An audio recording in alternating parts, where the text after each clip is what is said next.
హనుమంత అంజనీ సుత సద్గుణవంత శ్రీరామదూత. వాలి సుగ్రీవుల జననం మనం కొంచెంగా చెప్పుకుంటున్నాం కదా కథ. వృక్షశరుడు మేరు పర్వతంలోని దేవతా సరోవరంలో మునగటం వల్ల ఆడదానికి మారిపోయాడు. ఇంతలో దైవయోగం వల్ల దేవేంద్రుడు అక్కడికి వచ్చాడయ్యా. వస్తూనే ఈ కోతి పిల్ల మీద ఆయన దృష్టి పడింది. ఇంకేమవుతుందో ఇప్పుడు. ఒక్కొక్కరు దృష్టి పడినప్పుడంతా ఒకటోట అవుతా ఉంది మా కథలో. తక్షణం ఆయనకి కథ అంతా అర్థమైంది. వీరుడైన వృక్షరజసుడు ఇలా మారిపోయేసరికి దేవేంద్రుడికి పక్కున్న వచ్చింది. ఆయన కూడా ఈ విచిత్ర ప్రదేశంలో ఉన్నాడు కనుక సరదా పుట్టి ఆ కోతి సుందరి వెంటబడ్డాడు. ఇది నచ్చని వృక్షరజసుడు దూరంగా పోతున్నాడు. ఆ పెనుగులాటలో దేవేంద్రుడు ఆ కోతి తోకను గట్టిగా కౌగలించుకున్నాడు. దైవ సంకల్పం వల్ల, దేవతాశక్తి విశేషం వల్ల ఆ తోకలోంచి ఒక కోతి పిల్లవాడు బయటపడ్డాడు. తోకలోంచి పుట్టడం వల్ల వాడికి ఆ తరువాతి కాలంలో వాలి అని పేరు వచ్చింది. అంటే వేరే విధమైన కథ మనం చెప్పుకుంటున్నాం, కొంచెం మార్పుగా చెప్పుకుంటున్నాం.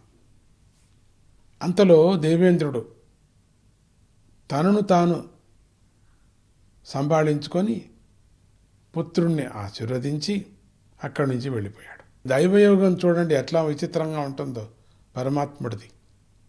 ఆ దైవయోగం చిత్రంగా ఉంది కదా. ఇదంతా జరిగిందంతా చూసినటువంటి సూర్యదేవుడికి మనస్సు చెలించింది. ఇంద్రుడు వెళ్ళాక వృక్షజసురుడి వద్దకు వచ్చాడు. ఆయన వస్తూనే వృక్షరజసుడి గొంతుని గట్టిగా కౌగిలించుకున్నాడు. అప్పుడు ఆ గొంతులోంచి ఒక మగపిల్లవాడు పుట్టాడు. అంతే, వాడే సుగ్రీవుడు. కోతి నుంచి ఒకడు, గొంతు నుంచి ఒకడు, వాలి సుగ్రీవుడు ఇద్దరు. జరిగిన దానికి బెంబేలు పడినటువంటి కోతి బోరున ఏడవసాగింది. ఇది ఏంటిది కథ? ముట్టుకున్న వాళ్ళకంతా పిల్లలు పుడుతున్నారు, నన్ను ముట్టుకుంటే ఇది ఎక్కడి నుంచి వచ్చి ఏరు శాపమో, ఇది ఏంటో, ఎగరటానికి కూడా సరిగ్గా శక్తి లేకపోతుంది నాకు. ఇది ఎక్కడికి వచ్చానో ఎగురుకొని ఈ ప్రదేశానికి. సూర్యభగవానుడు దాన్ని ఓదార్చి వృక్షజసుడికి ఆ సరస్సు యొక్క మహిమంతా వివరించాడు. అంతేగాక నువ్వు మరోసారి ఆ సరోవరంలో మునిగితే మగవాడివై పోతావని వృక్షరజసుడికి చెప్పి తన దోవన తాను వెళ్ళిపోయాడు. అంతే, ఆయన పని అయింది, అంతే కదా. వృక్షరజసుడు సూర్యుడు చెప్పినట్లు ఇంకొకసారి నీటిలో మునిగి మగవాడుగా మారి ఒడ్డుకు చేరాడు. వాలి సుగ్రీవులను చూసి వాళ్ళను కూడా తీసుకొని ఇంటికి చేరాడు. ఇద్దరు పిల్లలు పుట్టారు కదా. ఒకడు తోకపిల్ల, ఒకడు గొంతు పిల్ల. ఒకడు వాలి వాల పిల్ల, గొంతు సుగ్రీవు పిల్ల, రెండు పుట్టారు కదా. ఆ విధంగా వృక్షజసుడికి జన్మించినటువంటి వాలి సుగ్రీవులిద్దరూ ఆంజనేయుడికి మేనమామలయ్యారు. మొత్తానికి మేనమామ ఎటు తిరిగినా మేనమామలు అవుతున్నారు ఇద్దరు.